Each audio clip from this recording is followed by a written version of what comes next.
ہم کنورٹڈ مسلمان ہیں، اس میں کوئی دو رائے نہیں۔ ایسا کیوں ہے؟ اسلام نے وہ آزادی کیوں نہیں دی ہے کہ کوئی اس میں سے نکل بھی سکتا ہے؟ جب آ سکتا ہے تو جانے بھی دیجیے۔ مولانا صاحب، مردوں کے لیے 72 حوریں اور عورتوں کے لیے وہی والا شوہر جو یہاں پر ہے، یہ تو بڑی غلط بات ہے۔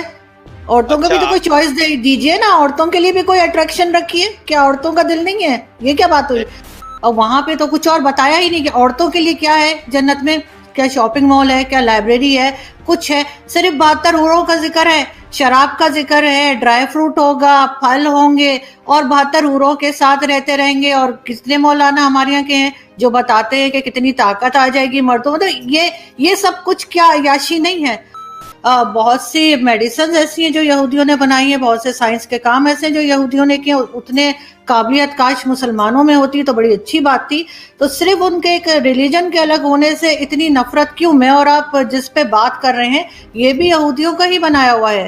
تو یہودیوں کی ہم میڈیسن کھا سکتے ہیں، ان کی سائنس کی ہر چیز ہم استعمال کر سکتے ہیں، موبائل یوز کر سکتے ہیں، لیکن یہودیوں کو ہم کیوں برا بھلا کہتے ہیں؟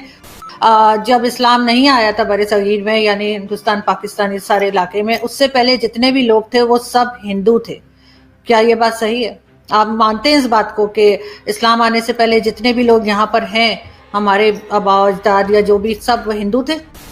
لیکن مولانا صاحب، جو جنت کا نقشہ کھینچا گیا ہے ہمارے ہاں کہ وہاں پہ شراب ملے گی، 72 حوریں ملیں گی، وہ بھی تو ایک عیاشی کا ہی اڈا ہمیں لگے گا یا نہیں؟ وہ بھی تو صرف یہی بتایا گیا ہے کہ مردوں کو 72 حوریں ملیں گی، ایسی لمبی ہوں گی، ایسی ہوں گی، ویسی ہوں گی، 100 کپڑے پہنے ہوں گے پھر بھی باڈی نظر آئے گی۔ صرف مسلمان جائیں گے۔ تو جو درگاہیں ہیں، جو ہمارے یہاں کی جو ہوتے ہیں مزار ہوتے ہیں، اس پہ تو ہندو بھی بہت زیادہ جاتے ہیں، انڈیا میں تو اسپیشلی، پاکستان میں شاید اتنا نہ ہو رواج، کیونکہ ہم نے تو خیر مائنورٹی کو اتنا چھوڑا ہی نہیں ہے، تھوڑی سی رہ گئی ہے، لیکن یہ کہ انڈیا میں بہت زیادہ جاتے۔ تو آپ کے خیال سے اگر جو لوگ ہمارے ساتھ جنت میں داخل تک نہیں ہو سکتے، ان کے پیسے لینا، ان سے چادر لینا، ان سے سامان لینا، کیا یہ سب جائز ہے؟ لیکن پاکستان میں تو جو ریلیجن بیچتے ہیں وہ بہت آرام سے ہیں اور بہت عیش کر رہے ہیں، میں نے تو کسی کو تکلیف میں نہیں دیکھا۔ لیکن نان مسلم جو ہے وہ چاہے جتنا اچھا انسان ہو، کتنا بھی نیک انسان ہو، آپ کے حساب سے وہ نہیں جا سکے گا جنت میں۔ یہ اب اچانک سے مسلمان صرف جنت میں جائیں گے اور باقی کوئی نہیں جائے گا، چاہے وہ کتنا بھی اچھا انسان ہو اور چاہے کوئی مسلمان کتنا بھی برا انسان ہو۔ ہمارے یہاں کہا جا رہا ہے کہ نہیں جی، صرف ریلیجن کی بیس پہ جو ہے وہ جنت ملے گی۔ ٹیررسٹ کیوں اسلام میں سے ہی زیادہ نکلتے ہیں؟ تو بھیا آج آرجو کاظمی نے مولانا صاحب کی لے لی ہے، اور اتنے اچھے طریقے سے لیے کہ آپ کے بھائی کو آج کچھ روسٹ کرنے کی بھی ضرورت نہیں ہے، نہ میم ڈالنے کی ضرورت ہے۔ آرجو کاظمی جی نے اپنے پاس میں بلایا ایک مولانا کو، وہ بھی انڈین مولانا کو، اور وہاں بیٹھ کے ان سے وہ سوالوں کے جواب لیے، ان کی ایسی کھنچائی کی، سٹی پٹی گم ہو گئی مولانا صاحب کی، اور مولانا صاحب پھر جھوٹ فریب کی ایسی گیان گنگا بہانے لگے کہ آرجو کاظمی کا بھی چہرہ ہکا بکا رہ گیا۔ تو اب آپ اس ویڈیو کا لیجئے آنند، کیونکہ اس ویڈیو کے اندر اگر میں ڈسٹرب کروں گا نا تو آپ کا جو ایک وہ جو فلو بنا ہوا ہوگا نا وہ ٹوٹ جائے گا۔ تو آپ کو میں پھر سیدھا ملتا ہوں آخری میں، وہیں کریں گے ہم بات کہ ہندوستان کے مسلمان اور پاکستان میں جو مسلمان رہتے ہیں، یہ دونوں ملکوں کے جو مسلمان ہیں، یہ باقی کنٹریز سے ہمیں الگ سے کیوں نظر آتے ہیں؟ کیونکہ باقی جو عرب کنٹریز ہیں یا مسلم امہ جسے ہم کہتے ہیں، وہاں پہ اس قسم کی باتیں نہیں ہوتی کہ ہم ایک دوسرے کو کافر قرار دے دیں، ہم اگر کوئی مذہب بدلنا چاہے تو اس کو جان سے مارنے کی دھمکیاں مل جائیں، یا اس طرح کی کوئی چیز ہم نہیں دیکھتے جو ہم ان دونوں ملکوں کے مسلمانوں کو دیکھتے ہیں۔ یہ اتنے زیادہ اگریسو مسلمز آپ کو ان دونوں کنٹریز میں کیوں نظر آتے ہیں؟ کی دو وجہ ہے۔ ایک وجہ ہے دین سے دوری، کہ ہم نے اسلام کو صحیح پڑھا نہیں، اسلام کو اپنی زندگی میں ہم لائے نہیں۔ دوسری وجہ ہے سیاست۔ ہندوستان پاکستان کے جو سیاستداں ہیں وہ کہیں نہ کہیں ان چیزوں میں انٹرفیئر کرتے ہیں، ان چیزوں کو جان بوجھ کر ہوا دیتے ہیں کہ صاحب یہ بریلوی ہیں، یہ شیعہ ہیں، یہ سنی ہیں۔ جو ہمارے علماء ہیں، معاف کیجیے گا میں ایک بہت بڑی بات کہنے جا رہا ہوں، ہمارے جو علماء ہیں وہ علماء بھی سیاست سے چونکہ پریرت ہوتے ہیں، سیاست ان کے اندر ان کے دماغ میں ہوتی ہے، تو وہ اس سیاست کو سامنے رکھتے ہوئے اس طرح کی چیزیں پیدا کرتے ہیں۔ دہانے پر پہنچ گئے ہیں کہ ہم ایک دوسرے کو کافر قرار دیتے ہیں، اور یہی نہیں بلکہ کچھ جگہوں پر تو ایسا بھی ہے کہ اگر بریلوی لوگ دیوبندی کے پیچھے نماز پڑھ لیں یا دیوبندی بریلوی کا نکاح کرا دے تو جتنے لوگ اس نکاح میں شامل ہیں ان سب کا بھی نکاح ٹوٹ جاتا ہے. ایسی بہت ساری مثال ہمیں دیکھنے اور سننے کو ملتی ہیں، پڑھنے کو ملتی ہیں. لیکن ہم یہ کیسے کہہ دیتے ہیں کہ مطلب میں نے تو یہی سنا ہے ہمیشہ سے اپنے گھر میں بھی اور کئی جگہ پر کہ اعمال کی وجہ سے جنت یا دوزخ میں جائیں گے. یہ اب اچانک سے مسلمان صرف جنت میں جائیں گے اور باقی کوئی نہیں جائے گا، چاہے وہ کتنا بھی اچھا انسان ہو اور چاہے کوئی مسلمان کتنا بھی برا انسان ہو. ہمارے یہاں کہا جا رہا ہے کہ نہیں جی، صرف ریلیجن کی بیس پہ جو ہے وہ جنت ملے گی، اور اگر کوئی نان مسلم ہے چاہے وہ کتنا بھی اچھا انسان ہو وہ جنت میں داخل نہیں ہو سکتا. یہ اس قسم کی باتیں کب سے شروع کر دی ہم لوگوں نے، اور اس کی کیا مطلب کیا آپ سمجھتے ہیں کہ کیا سچائی ہے؟ نہیں دیکھ، اس میں دو چیزیں. ایک چیز تو یہ ہے کہ اللہ کے رسول نے فرمایا من قال لا الہ الا اللہ فدخل الجنہ، یعنی جو اللہ اور اس کے رسول پر ایمان لے آیا وہ جنت میں ضرور جائے گا. جنت میں ضرور جانے کا مطلب یہ نہیں کہ ہر مسلمان بغیر حساب کتاب کے جنت میں چلا جائے گا. اس کا مطلب یہ ہے کہ حضرت فاطمہ رضی اللہ تعالیٰ عنہا جو اللہ کے رسول کی لاڈلی بیٹی تھی اور جنت میں عورتوں کی سردار ہوں گی،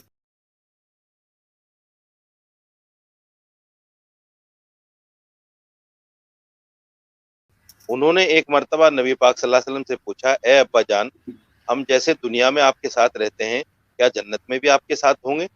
تو آپ نے فرمایا کہ بیٹی سجدوں کے ساتھ میری مدد کرنا،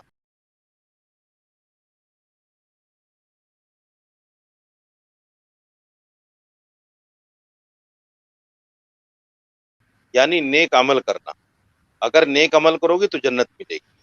اس کے بعد ایک واقعہ اور میں آپ کو بتاتا ہوں. حضرت نوح علیہ السلام جنہوں نے تقریباً دنیا میں 950 سال یا 1150 سال ایک روایت کے مطابق دین کا کام کیا، اللہ کی وحدانیت پر کام کیا، ان کے زمانے میں چند لوگ اتنی مدت میں ان پر ایمان لائے. وہ جنت کا مستحق نہیں ہے. قرآن اس بات کو کہتا ہے.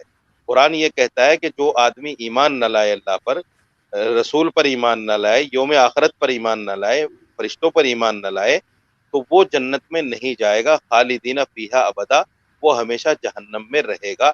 یہ ایمان کی بنیاد پر جنت اور جہنم. اعمال کی بنیاد پر جنت میں کب جائے گا کب نہیں جائے گا یہ طے ہوگا. اعمال کی بنیاد پر، ایمان کی بنیاد پر مسلمان جنت میں کبھی نہ کبھی ضرور جائے گا، چاہے وہ اپنی اعمال کی سزا بھگتنے کے بعد ہی صحیح. کافر جو غیر مسلم ہے، جو اللہ پر ایمان نہیں لایا، وہ جنت میں نہیں جائے گا. اللہ کے رسول نے فرمایا کہ دنیا مومن کے لیے قید خانہ ہے اور کافر کے لیے جنت ہے. یعنی دنیا میں ہی جو غیر مسلم ہیں، جو اللہ پر ایمان نہیں لائے، وہ دنیا میں ہی ان کے لیے جنت ہے. اور اللہ نے یوں فرمایا کہ جیسے دنیا مومن کے لیے نہیں ہے، ایسے ہی آخرت یعنی جنت غیر مسلم کے لیے نہیں جو اللہ کو نہیں مانتا. لیکن ہم نے تو یہاں پاکستان میں دیکھا ہے کہ بہت سارے ایسے ریلیجس اسکالرز ہیں یا مولاناز ہیں جو چاہے طارق جمیل صاحب ہوں اور کئی دوسرے جن کے پاس بے تحاشا پیسہ ہے، جو کروڑوں کے گھر میں رہتے ہیں، کروڑوں کی گاڑیوں میں سفر کرتے ہیں اور وہ نام بھی اللہ کا ہی استعمال کرتے ہیں اور ایک طرح کا کہنا چاہیے ریلیجن کو بزنس کے طور پہ چلاتے ہیں کہ آپ ان کو دیتے جائیے. نذرانے لوگ دیتے ہیں، عورتیں اپنے زیور تک دے دیتی ہیں.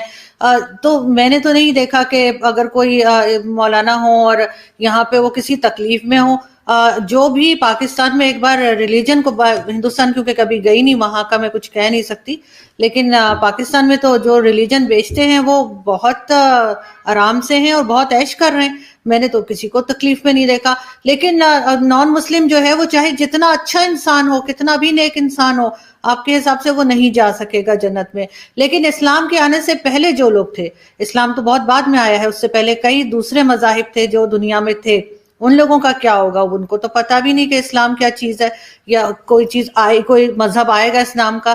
اس سے پہلے کے لوگوں کا کیا ہوگا؟ دیکھیے، آپ نے دو سوال کیے ہیں. ایک سوال یہ کیا ہے کہ پاکستان میں بہت سارے عالم ایسے ہیں جو مالدار ہیں، اور ایک سوال آپ نے یہ کیا کہ نبی پاک صلی اللہ علیہ وسلم کے آنے سے پہلے جتنے لوگ تھے ان کا کیا ہوگا. اس کا جواب میں پہلے آپ کو دیتا ہوں.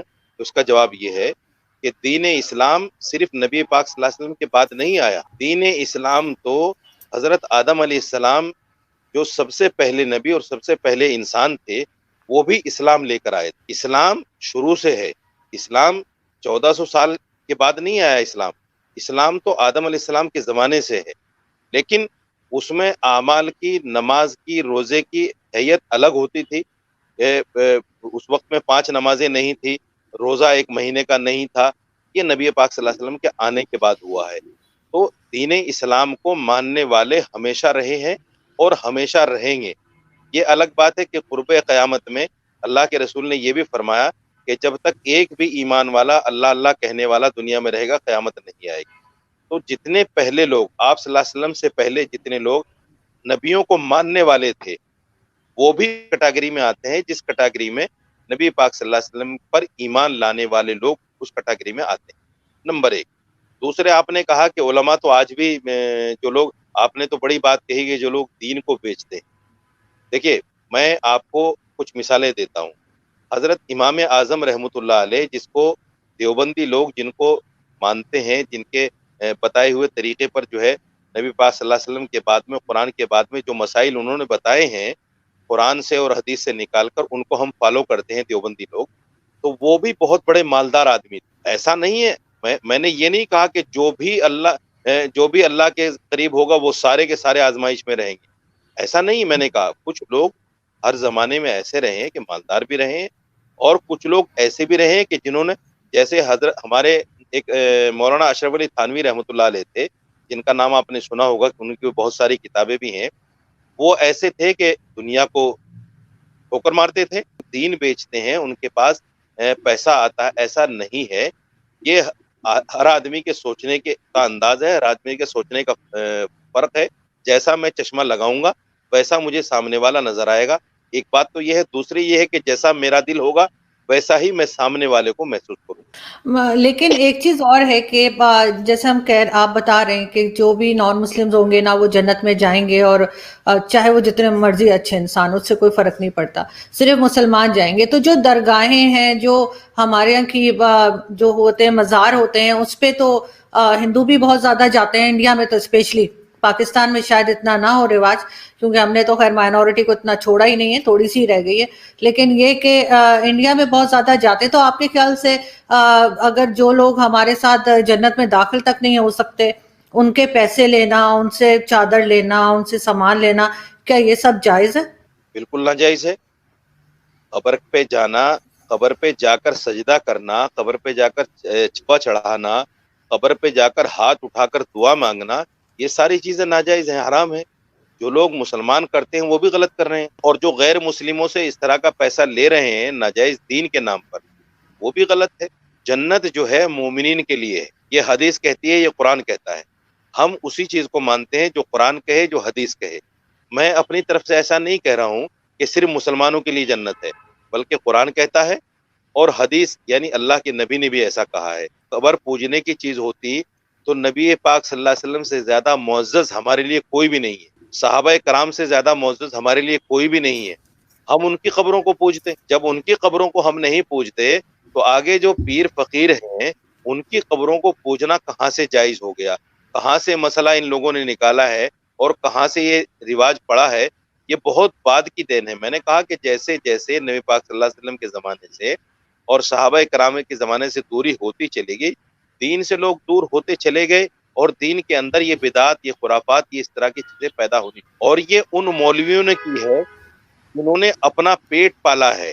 میں آپ کی بات کو اس لیے آگے بڑھا رہا ہوں، آپ نے تو چونکہ نام لے کر کہا، میں نام لے کر نہیں کہہ رہا ہوں، میں بغیر نام کے کہہ رہا ہوں کہ جو لوگ اپنے پیٹ پالنے کے لیے دین کے اندر بدعات و خرافات پیدا کرتے ہیں، ان عالموں سے اللہ بچائے، ان عالموں سے اللہ بچائے، ان عالموں سے اللہ بچائے. آپ نے حدیث کی بات کی تو محمد بن سلمان جو سعودی عرب کے کراؤن پرنس ہیں، انہوں نے کہا کہ وہ حدیثوں پہ یقین نہیں رکھتے اور ان کو شک ہے کہ اس طرح کی کوئی بات کی گئی ہے، اور انہوں نے اسلام میں ریفارمز کی بھی بات کی. تو آپ کے خیال سے کوئی ریفارمز ہونی چاہیے اسلام کے اندر؟ اور حدیث کی جو انہوں نے بات کی، کیا آپ اس بات سے متفق ہیں کہ واقعی میں ان حدیثوں پہ ہم بلیو نہیں کر سکتے کیونکہ کئی اس میں سے غلط بھی ہیں بقول ان کے کراؤن پرنس کے؟ شراب خانے کھلوانا کون سا ریفارم ہے اسلام میں؟ یا جوا خانہ کھلوانا کون سا ریفارم ہے اسلام میں؟ اسلام میں تو شراب پینا جائز، شراب پلانا جائز، شراب کو اشارے سے بتانا جائز کہ وہ رکھیے آپ پی لو، یا اس کو لا کر دینا، یہ سب حرام ہے. جوا کھیلنا حرام ہے، یہ ساری چیزیں اسلام میں حرام ہے. یہ ریفارم کہاں ہے؟ اس کو ریفارم نہیں کہہ سکتے آپ. معاف کیجیے گا، جو آپ نے سوال کیا ہے یہ سوال ہی غلط ہے. ریفارم اس کو کہتے ہیں کہ جائز چیز میں اگر کوئی گنجائش ہے تو آپ اس کو کریے، آپ اس کو کریے تو اس کو ریفارم کہتے ہیں. ایک ناجائز اور حرام کام کو آپ اجازت دے رہے ہیں تو وہ ریفارم نہیں ہے، وہ تو آپ لوگوں کو دین اسلام سے بہکانے اور بھٹکانے کا کام کر رہے ہیں. محمد بن سلمان نے جو کارنامے انجام کیے ہیں وہ دین سے ہٹ کر ہے، قرآن سے ہٹ کر ہیں، نبی کی زندگی سے ہٹ کر ہیں. مجھے اس بات کے کہنے میں کوئی دو رائے نہیں ہے، نہ میں اس بات سے ڈرتا ہوں کہ شاید چونکہ یہ ویڈیو آپ ظاہر بات ہے تمام آپ کا سوشل سائٹ پر جائے گی، تو میں بالکل دو ٹوک یہ بات کہنا چاہتا ہوں کہ محمد بن سلمان نے جو کارنامے انجام دیے ہیں وہ دین سے ہٹ کر ہیں. اور محمد بن سلمان کو اپنے والد اور جتنے پہلے بادشاہ گزرے ہیں ان لوگوں کی زندگی پڑھنی چاہیے کہ سعودی میں آج تک نہ تو برقعے پر پابندی ہٹی تھی، نہ شراب خانے کبھی کھلے تھے، نہ سنیما گھر کھلے تھے. اس آدمی کی بدنصیبی کو کیا کہیے جو آدمی مدینے تک میں سنیما گھر کھلوانے کی اجازت دیتے. اس سے بڑا بدنصیب آدمی کون ہو سکتا ہے؟ یہ محمد بن سلمان مسلمان ہے کہ نہیں ہے، مجھے شک ہے اس بات پر. مجھے تو یہ بھی کہنے میں گریز نہیں ہوگا کہ مجھے نہیں لگتا کہ ہو سکتا ہے کہ یہودی کی اولاد ہو، کیونکہ یہودی جو ہے دین اسلام کو ختم کرنے کے در پہ ہیں. یہودی جو ہیں دین اسلام اور مسلمان کو ان کے اندر بدعمالیاں پیدا کر کے، ان کے اندر خرابیاں پیدا کر کے اس طرح کی چیزیں دین اسلام میں لاتے ہیں. تو میرا ماننا یہ ہے کہ کہیں ایسا تو نہیں یہ آدمی یہودی نسل سے ہو. جیسے آپ نے دیکھا تھا ISI کا سرغنہ، جس کو لوگ کہتے ہیں کہ صاحب یہ تو خلافت کی بات کرتا ہے. وہ کون تھا؟ ایک یہودی تھا، ایلیاڈ شمون تھا یا ہے، ہم تو یہ بھی نہیں کہہ سکتے وہ مر گیا ہے زندہ ہے. وہ ایلیاڈ شمون، اس نے جو ہے خلافت کا دعویٰ کیا اور اس نے مسلمانوں کو مارا، اللہ اکبر کہہ کر مارا مسلمانوں کو. تو میرا ماننا یہ ہے کہ جو اس ٹائپ کے لوگ ہیں ان کو اپنے دین پر نظر ثانی چاہیے. وہ کیسے مسلمان ہیں جو شراب خانوں کی اجازت دیں؟ وہ کیسے مسلمان ہیں جو طوائفوں کو ناچنے کی اجازت دیں؟ وہ کیسے مسلمان ہیں جو مدینے تک میں سنیما گھر کھلوانے کی اجازت دیں؟ اللہ حفاظت فرمائے ایسے مسلمانوں سے، اللہ حفاظت فرمائے. یہ قرب قیامت کی نشانیاں ہیں، یہ قرب قیامت کی نشانیاں ہیں کہ مدینے کے اندر یا مکے کے اندر سنیما گھر کھلیں، شراب خانے کھلیں، جوا خانے. اور میرے سننے میں یہ آیا ہے، کہاں تک سچ ہے کہاں تک جھوٹ ہے، کہ وہ ایک ایسی سٹی، ایک ایسا شہر بھی بنوا رہے ہیں جہاں اسلامک لا نہیں چلے گا، وہاں وہ جمہوری ہوگا. یعنی وہاں آدمی صرف عیاشی کرنے جائے گا، ہر آدمی وہاں عیاشی کرے گا، کوئی بھی جا سکتا ہے، سعودی ہو باہر کا ہو. تو میرا ماننا یہ ہے کہ ایسے لوگوں کو مسلمان کیسے کہا جائے؟ لیکن مولانا صاحب، جو جنت کا نقشہ کھینچا گیا ہے ہمارے ہاں کہ وہاں پہ شراب ملے گی، 72 حوریں ملیں گی، وہ بھی تو ایک عیاشی کا ہی اڈا ہمیں لگے گا یا نہیں؟ وہ بھی تو صرف یہی بتایا گیا ہے کہ مردوں کو 72 حوریں ملیں گی، ایسی لمبی ہوں گی، ایسی ہوں گی، ویسی ہوں گی، 100 کپڑے پہنے ہوں گے پھر بھی باڈی نظر آئے گی. موجود ہے اس پہ انٹرنیٹ پہ مولانا طارق جمیل بتا رہے ہیں، اور شراب وہاں بھی پینے کا کہا گیا ہے. باقی یہودیوں کی اگر آپ بات کر رہے ہیں تو بہت سی میڈیسنز ایسی ہیں جو یہودیوں نے بنائی ہیں، بہت سے سائنس کے کام ایسے ہیں جو یہودیوں نے کیے. اتنے قابلیت کاش مسلمانوں میں ہوتی تو بڑی اچھی بات تھی.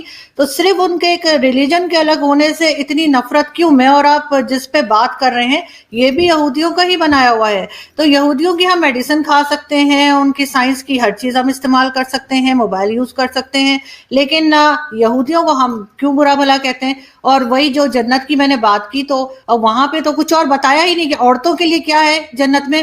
کیا شاپنگ مال ہے، کیا لائبریری ہے، کچھ ہے؟ صرف 72 حوروں کا ذکر ہے، شراب کا ذکر ہے، ڈرائی فروٹ ہوگا، پھل ہوں گے، اور 72 حوروں کے ساتھ رہتے رہیں گے. اور کتنے مولانا ہمارے یہاں کے ہیں جو بتاتے ہیں کہ کتنی طاقت آ جائے گی مردوں میں. تو یہ سب کچھ کیا عیاشی نہیں ہے؟ اور اگر وہ جو ہے سعودی عرب کا کراؤن پرنس اگر اس چیز کو لے کر آ رہے ہیں ماڈرن طریقے سے آگے بڑھ رہے ہیں جہاں پہ ساری دنیا کا مقابلہ کر سکیں سائنس میں، ٹیکنالوجی میں، ایجوکیشن میں، تو وہ آپ کہہ رہے ہیں کہ غلط ہے؟ بہت اچھا سوال آپ نے کیا ہے. میں آپ کو ایک چیز بتا دیتا ہوں. دین جو ہے اللہ کے حکم کو ماننے کا نام دین. یہ ہے کہ اگر اللہ نے کہہ دیا نماز پڑھو تو نماز کا پڑھنا دین ہے، اگر اللہ نے یہ کہہ دیا کہ نماز فلاں وقت میں نہ پڑھو تو اس وقت نماز کا نہ پڑھنا دین ہے۔ 30 دن کے روزے رکھنا یہ دین ہے، لیکن اللہ نے کہا کہ عید کے دن روزہ نہیں رکھنا تو اس دن روزہ نہ بھی دین ہے۔ اب سمجھ لیجیے اس بات کو جو میں کہنا چاہ رہا ہوں۔ تو دین جو ہے اللہ کے حکم کا نام ہے۔ اگر دنیا میں قرآن نے شراب پر پابندی لگائی ہے، شراب کو حرام کہا ہے، تو شراب دنیا میں حرام ہے۔ اور اگر قرآن یہ کہتا ہے کہ جنت میں جانے کے بعد انسان کو شراب طہور کہا ہے، اس کو شراب طہور کا مطلب پاک پانی، حرام پانی نہیں، ناپاک پانی نہیں، ایسا پانی نہیں جس سے آدمی بہک جائے، ایسا پانی نہیں جس سے نشے میں آ جائے، ایسا پانی نہیں جس سے پھر آدمی عیاشی کرے، شرابن طہورا کہا ہے قرآن۔ تو شرابن طہورا اگر اللہ جنت میں جنتیوں کو دے گا تو اس پر میں سمجھتا ہوں اس پر تو اعتراض نہیں ہونا چاہیے، کیونکہ دین تو اللہ کی ماننے کا نام ہے۔ جب ہم نے دنیا میں اللہ کی بات کو مانا ہے، اللہ چاہی زندگی گزاری ہے، قرآن چاہی زندگی گزاری ہے، اور جنت میں جا کر اگر ہمیں اللہ اس کا بدل دے رہا ہے، اس کا ثواب دے رہا ہے، اس کی جزا دے رہا ہے، تو اس پر تو اعتراض نہیں ہونا چاہیے مسلمان کو۔ غیر مسلم اگر اس طرح کی بات کہے کہ ایسا کیوں ہے تو اس کا جواب تو سمجھ میں آتا ہے، اعتراض تو سمجھ میں آتا ہے، لیکن ایک مسلمان یہ کہے کہ ایسا کیوں اور دنیا میں ایسا کیوں نہیں، تو میں سمجھتا ہوں کہ پھر میں ایک بات کہوں گا کہ دین سے دوری کا نتیجہ ہے جب تک آدمی قرآن کو صحیح نہیں سمجھے گا، قرآن کو صحیح نہیں پڑھے گا، حدیث کو صحیح نہیں سمجھے گا، حدیث کو نہیں پڑھے گا، اس وقت تک یہ چیزیں اس کو سمجھ میں نہیں آئیں گی۔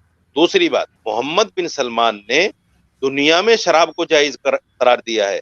قرآن کہتا ہے شراب ناجائز ہے، قرآن کہتا ہے جوا ناجائز ہے، اور محمد بن سلمان دنیا میں کہتا ہے کہ جوا جائز ہے۔ تو آپ مجھے بتائیے قرآن کی مخالفت کون سا دین ہے؟ قرآن کے خلاف عمل کرنا یہ کون سا دین ہے؟ آپ مجھے بتا دیجئے، آپ بھی مسلمان ہیں، اگر آپ مجھے اس بات کی تائید کر دیں، مجھے بتا دیں کہ نعوذ باللہ قرآن سے الگ کوئی زندگی دین ہو سکتی ہے تو مجھے بتا دیجئے۔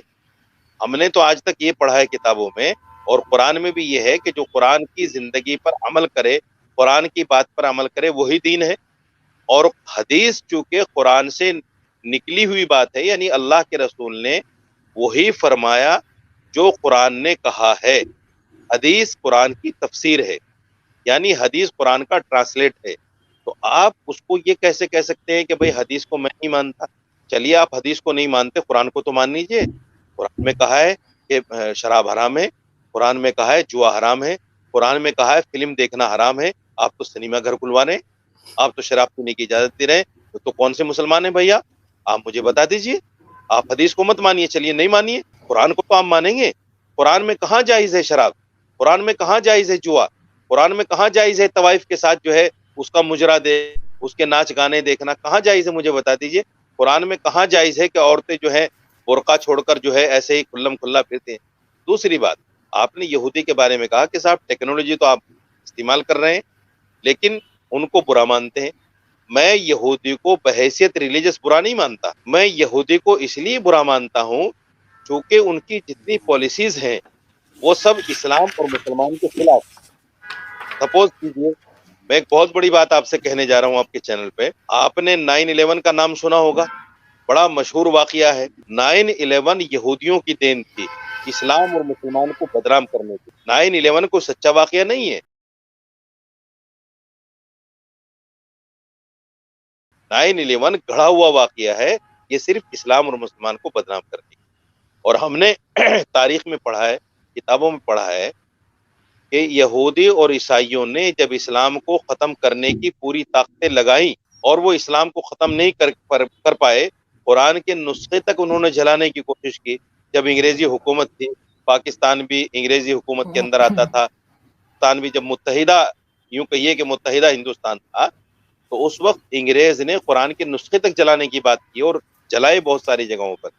جب انہوں نے دیکھا کہ قرآن کو جلانے سے بھی اسلام ختم نہیں ہو رہا ہے تو انہوں نے پھر یہ چال اپنائی کہ مسلمانوں کے اندر اوریانیت، وحاشی اور ایسی چیزیں مسلمان کی زندگی میں پیدا کی جائیں تاکہ اسلام کی جو روح ہے وہ مسلمان کے اندر سے ختم ہو جائے۔ آج وہی ہو رہا ہے، مسلمان ہے لیکن روح اس کے اندر اسلام کی نہیں، آج اس کے اندر روح یہودی اور عیسائیوں کی ہے۔ آج وہ سارے کام کر رہا ہے جو یہودی اور عیسائی کر رہے ہیں۔ مسلمان چوری بھی کرتا ہے، مسلمان زنا بھی کرتا ہے، مسلمان جھوٹ بھی بولتا ہے، مسلمان شراب بھی پیتا ہے، مسلمان گالی بھی دیتا ہے، مسلمان اپنے پڑوسی کو ستاتا بھی ہے، مسلمان اپنے بھائی کا مال بھی کھاتا ہے۔ آج پھر انہی مسلمانوں کا ایگزامپل دے کر اسلام کو لوگ برا کہتے ہیں۔ آپ یہ بتائیے، میں آپ سے ایک سوال کر رہا ہوں، حالانکہ میں چونکہ آپ کا پینلسٹ ہوں، مجھے سوال کرنے کا حق نہیں، لیکن میں کرتا ہوں۔ پاکستان میں جتنی جہادی تنظیم ہیں وہ کیا جہاد کر رہی ہیں؟ آپ مجھے بتا دیجئے۔ جہاد کی میں بھی تو روح آپ نہیں سے ہے۔ نہیں، بالکل غلط کر رہی ہیں، میں بھی یہی کہہ رہی ہوں کہ غلط کر رہی ہیں، جو جہادی تنظیمیں ہیں وہ بالکل غلط کام کر رہی ہیں، لیکن آپ نے وہ مجھے 72 حوروں والی بات نہیں بتائی کہ وہ 72 حوروں کا جو بتایا گیا ہے مردوں کے لیے وہ کیا ہے، کیا وہ عیاشی نہیں ہے وہاں پہ؟ اور تو کچھ نہیں بتایا کہ نہ شاپنگ مال ہے نہ لائبریری ہے، عورتوں کے لیے کیا ہے؟ فار ایگزامپل میں بہت اچھے کام کرتی ہوں، سارے اسلام کے رول فالو کرتی ہوں، میں جنت میں جاؤں گی، مجھے وہاں کیا ملے گا؟ آپ جنت میں ان 72 حوروں کی سردار ہوں گی، اور جو شوہر آپ کی زندگی میں تھے وہی شوہر آپ کے وہاں پہ رہیں گے۔ اگر آپ کے شوہر بھی اچھے کام کرتے ہوں گے، اگر دونوں آدمی جنت میں جائیں گے تو ظاہر بات ہے آپ ان حوروں کی سردار رہیں گی۔ اور دیکھیے، وہ عیاشی نہیں ہے، ایک چیز میں آپ کو بتا دوں، یہ پھر وہی بات آتی ہے جیسے میں نے جواب دیا کہ یہ دنیا کے اندر ان اچھے اعمال کی جزا ہے، ان اچھے اعمال کا ثواب۔ وہاں عیاشی کا تصور بھی نہیں کر سکتا آدمی۔ دیکھیے، وہاں جو ہے شہوت جیسے دنیا میں آدمی پوری کرتا ہے، وہاں شہوت کا وہ طریقہ نہیں ہوگا۔ نہ وہاں کوئی ناپاکی ہے، نہ وہاں کوئی اس طرح کی کوئی چیزیں ہے، نہ وہاں آدمی کا من اس طرف جائے گا۔ وہاں تو جنتی صرف ایک چیز کو سوچے گا کہ اللہ کا دیدار مجھے کب ہوگا، اللہ کا دیدار نہیں مجھے کب ہوگا۔ مولانا صاحب، مردوں کے لیے 72 حوریں اور عورتوں کے لیے وہی والا شوہر جو یہاں پر ہے، یہ تو بڑی غلط بات ہے۔ عورتوں کو بھی اچھا، تو کوئی چوائس دیجئے نا، عورتوں کے لیے بھی کوئی اٹریکشن رکھیے، کیا عورتوں کا دل نہیں ہے؟ یہ کیا بات ہوئی؟ عورتوں کے لیے وہی شوہر، اگر شوہر کے ساتھ نہ بنتی ہو، بے شک بہت نیک ہو، لیکن اس دنیا میں شوہر نہ پسند ہو، کسی طریقے سے اس کے ساتھ جو ہے گزارا کر لیا، وہاں جا کے پھر وہی گلے پڑ جائے گا، یہ تو عجیب سی بات ہے۔ اور اچھا آپ لوگ مجھے 72 حوریں لے کے گھومیں گے، اور ہمارے یہاں تو مولوی بہت کہانیاں بتاتے ہیں 72 حوروں کی کہ کس طرح کی ہوں گی، ایسی حسین ہوں گی، ایسی ہوں گی، تو مطلب یہ تو بڑی ناانصافی ہے۔ دیکھیے، یہ سوال مجھ سے نہیں بنتا، یہ سوال مجھ سے نہیں بنتا، یہ سوال آپ اللہ سے کیجئے جس نے جنت میں مسلمان کے لیے یہ چیزیں رکھی ہیں۔ یہ سوال اللہ سے بنتا ہے، کیونکہ نعوذ باللہ میں تو دین کا خالق نہیں ہوں، میں تو اللہ نعوذ باللہ میں نے قرآن نازل نہیں کیا۔ قرآن اللہ کی کتاب ہے، اللہ کا کلام ہے، اللہ نے یہ چیزیں قرآن میں بتائی۔ تو اب یہ سوال تو مجھ سے نہیں بنتا کہ صاحب جنت میں میرے لیے کیوں ایسی چیز نہیں ہے۔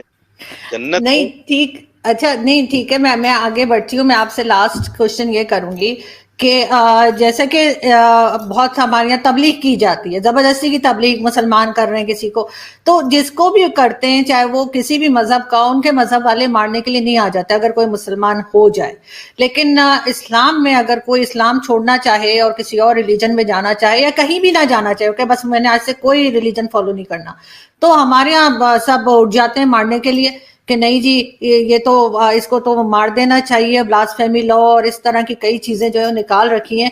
ایسا کیوں ہے؟ اسلام نے وہ آزادی کیوں نہیں دی ہے کہ کوئی اس میں سے نکل بھی سکتا ہے؟ جب آ سکتا ہے تو جانے بھی دیجیے۔ کون کہتا ہے اسلام میں آزادی نہیں ہے؟ اسلام قرآن یہ کہتا ہے لکم دینکم ولی دین۔ لکم دینکم ولی دین کا مطلب یہ ہے کہ جیسے میں اپنے ملک کی بات کرتا ہوں، ہندوستان میں جیسے ہر آدمی کو اپنے ریلیجن پر، اپنے مذہب پر عمل کرنے کی آزادی ہے، ایسے ہی قرآن نے کہا ہے لکم دینکم ولی دین۔ ہر آدمی کو آزادی ہے اپنے دین پر عمل کرنے کی۔ اور یہ بھی کہا ہے لا اکراہ فی الدین، دین میں کوئی زبردستی نہیں ہے، نہ دین میں لانے کے لیے زبردستی ہے، نہ دین میں اگر کوئی آدمی چلا جائے اس پر زبردستی کرنے کا کسی کو حق ہے۔ قرآن نے صاف کہا ہے۔ تو اگر کوئی آدمی قرآن کو نہ مانے اور پھر کسی پر زبردستی کرے تو اس میں نہ تو دین کا کوئی معاملہ ہے نہ قرآن کا کوئی معاملہ ہے، یہ تو میری اپنی اچھا ہے، میں کر رہا ہوں اپنے من سے یہ ساری باتیں۔ دین اسلام نہیں کہتا۔ دین اسلام تو یہ کہتا ہے جو اسلام کو ماننا چاہے وہ اسلام کو مانے، جو اسلام کو نہیں ماننا چاہتے وہ اسلام کو نہ مانے۔ ہزاروں لاکھوں کروڑوں اربوں خربوں لوگ ایسے ہیں جو اللہ کو نہیں مانتے. دین اسلام نے یہ تھوڑا ہی کہا کہ تلوار لے کے ان کی گردن اڑا دو آپ. کیا جتنی بھی جنگیں صحابہ کرام کے زمانے میں اللہ کے نبی کے زمانے میں ہوئی ہے، ایک جنگ مجھے آپ ایسی بتا دیجئے وہ جنگ جو ہے دفاعی نہ ہو. ساری جنگیں دفاعی، یعنی جب اٹیک ہوا تو اس کو بچاؤ کے لیے، ایسا نہیں کہ مسلمان پڑھ کر گئے ہوں اور جا کے سر قلم کر دیے ہوں نعوذ باللہ غیر مسلموں. ہاں اتنا ضرور ہے کہ دعوت ضرور دی ہے، اللہ کے نبی نے بھی دی ہے. تمام اس وقت کے بادشاہوں کو اللہ کے نبی نے خطوط بھیجے ہیں کہ بھئی میں اللہ کا رسول ہوں، آپ مجھے مان لیجئے، اللہ کو مان لیجئے، اور یہ دین سچا ہے. تو دعوت دینا الگ کام ہے، لیکن جو آدمی اسلام نہ لائے یا مسلمان سے مرتد ہو جائے، اسلام کو چھوڑ دے، اس پر زبردستی کرنا یا اس کی گردن قلم کرنا یا اس طرح کی باتیں کرنا کہ اگر کوئی اس کی گردن قلم کر دے گا میں 50 لاکھ دوں گا، میں 50 کروڑ دوں گا، یہ اسلام سے اس کا کوئی تعلق نہیں ہے. یہ سب صرف سیاسی باتیں ہیں اور صرف پبلسٹی لینے کے لیے اس طرح کے کام مسلمان کرتا ہے. میں ہمیشہ ایک بات کہتا ہوں تمام ٹی وی شوز میں کہ اسلام کو کبھی بھی مسلمان کی زندگی سے نہیں دیکھنا چاہیے، بلکہ اسلام کی زندگی مسلمان کے اندر دیکھنا چاہیے. اگر مسلمان میں اسلام کی زندگی ہے تو وہ سچا مسلمان ہے. اگر اس کے اندر اسلام کی زندگی نہیں ہے تو پھر اس کا مطلب یہ نہیں کہ اگر ایک مسلمان شراب پیتا ہے تو نعوذ باللہ اسلام میں شراب جائز ہوگی، ایسا کچھ نہیں. جیسے میں نے ابھی بھی پہلے بھی کہا کہ قرآن نے شراب حرام کی ہے تو شراب حرام ہے، چاہے وہ محمد بن سلمان اس کو جائز کرے یا پاکستان کے عمران خان اس کو جائز کریں، وہ جائز نہیں ہو سکتی. وہ حرام ہے تو وہ حرام ہے. اس لیے آپ یہ سمجھ لیجئے. ایک پیغام میں آپ کے چینل سے یہ دینا چاہتا ہوں تمام مسلمانوں کو اور ساری دنیا کے مسلمانوں کو، چاہے وہ سعودی کا مسلمان ہے یا پاکستان کا مسلمان ہے یا ہندوستان کا مسلمان ہے، کہ دین اسلام جو ہے قرآن کا نام ہے، اللہ کی بات کو ماننے کا نام. اس کے علاوہ جو بھی زندگی جیے گا، چاہے وہ سعودی کا مسلمان ہو یا پاکستان ہندوستان کا مسلمان ہو، جو قرآن کے خلاف زندگی جیے گا وہ پھر اللہ سمجھے اس کو اس کے ساتھ کیا معاملہ کرے گا. میں سمجھتا ہوں میری نظر میں وہ مسلمان ہے جو لیکن قرآن آپ کی کو زندگی. لیکن آخری میں جاتے جاتے آپ سے یہ ضرور پوچھوں گی کہ آپ کے خیال سے بہت سے دوست ہمارے ہندوستانی دوست ہمیں کہتے ہیں کہ جی جب اسلام نہیں آیا تھا بر صغیر میں، یعنی ہندوستان پاکستان اس سارے علاقے میں، اس سے پہلے جتنے بھی لوگ تھے وہ سب ہندو تھے. کیا یہ بات صحیح ہے؟ آپ مانتے ہیں اس بات کو کہ اسلام آنے سے پہلے جتنے بھی لوگ یہاں پر ہیں، ہمارے آبا اجداد یا جو بھی، سب وہ ہندو تھے؟ نہیں دیکھیے، ہم کنورٹڈ مسلمان ہیں، اس میں کوئی دو رائے نہیں. ہم جو ہے ہندوستان پاکستان کے جو لوگ ہیں وہ کنورٹڈ مسلمان ہیں. یہاں جو لوگ عرب لوگ آئے تھے جنہوں نے ہندوستان پاکستان متحدہ ہندوستان کو فتح کیا تھا، وہ لوگ آئے اور واپس چلے گئے. انہوں نے یہاں آبادی تو کی نہیں، لیکن ان کی وجہ سے جو لوگ مسلمان ہوئے وہ ہم کنورٹڈ مسلمان. ہم یہ نہیں کہہ سکتے کہ ہمارے آبا و اجداد یا ہمارا شجرہ جو ہے نبی پاک صلی اللہ علیہ وسلم سے ملتا ہے یا کسی صحابی سے ملتا ہے. اگر کچھ لوگوں کے پاس شجرے ہیں تو وہ اتھینٹک بھی ہو سکتے ہیں، غیر اتھینٹک بھی ہو سکتے ہیں، لیکن اس میں کوئی دو رائے نہیں ہے کہ ہندوستان پاکستان کے جو مسلمان ہیں وہ کنورٹڈ مسلمان ہیں. مگر اس کا مطلب یہ بھی نہیں ہے کہ جو کنورٹڈ مسلمان ہیں وہ پکے مسلمان نہیں. مسلمان جب آدمی ایمان لے آیا اللہ پر، قرآن پر، اس کے رسولوں پر، فرشتوں پر، یوم آخرت پر، پھر وہ پکا مسلمان ہے. ان کے والد چاہے جو بھی تھے، جیسے صحابہ کرام جب نبی پاک صلی اللہ علیہ وسلم کے زمانے میں جب صحابہ کرام ایمان لائے تو ان کے والدین غیر مسلم تھے لیکن صحابہ کرام مسلمان تھے، ایمان والے تھے. تو یہ تو نہیں کہا جا سکتا کہ اگر ماں باپ غیر مسلم ہیں تو پھر اولاد مسلمان نہیں ہو سکتی. تو ہم بھی مگر وہ اسلام تو تلوار کے زور پر آیا تھا نا، کسی کی بھی گردن پہ تلوار رکھ دیں گے تو وہ اپنے آپ ہی کلمہ پڑھ دے گا. یہ آپ سوچے، اسلام اگر تلوار کی زور سے پھیلتا تو 800 سال مسلمانوں نے حکومت کی ہے، ہندو تو ایک بھی نہیں بچتا، سارے ہندو ختم ہو گئے ہوتے. 800 سال کا زمانہ معمولی زمانہ نہیں ہوتا محترمہ. اگر تلوار کے زور سے اسلام پھیلتا تو ہندو تو کوئی بھی نہیں بچتا، نہ ہندوستان میں، نہ پاکستان میں، نہ بر صغیر میں. اسی لیے آپ نے دیکھا ہوگا، میں ہندوستان کی مثال آپ کو دیکھتا ہوں، جتنے بھی مسلمان بادشاہ گزرے ہیں انہوں نے اگر مسجد بنوائی تو ساتھ میں مندر بھی بنوایا، عیدگاہ بنوائی تو ساتھ میں مندر بھی بنوا دیا. ایسے جمہوری اقدار کو سامنے رکھنے والے اور اس پر عمل کرنے والے مسلمان بادشاہ تھے اس وقت میں کہ انہوں نے مندروں میں دان دیے، مندروں میں برتن خرید کر دیے،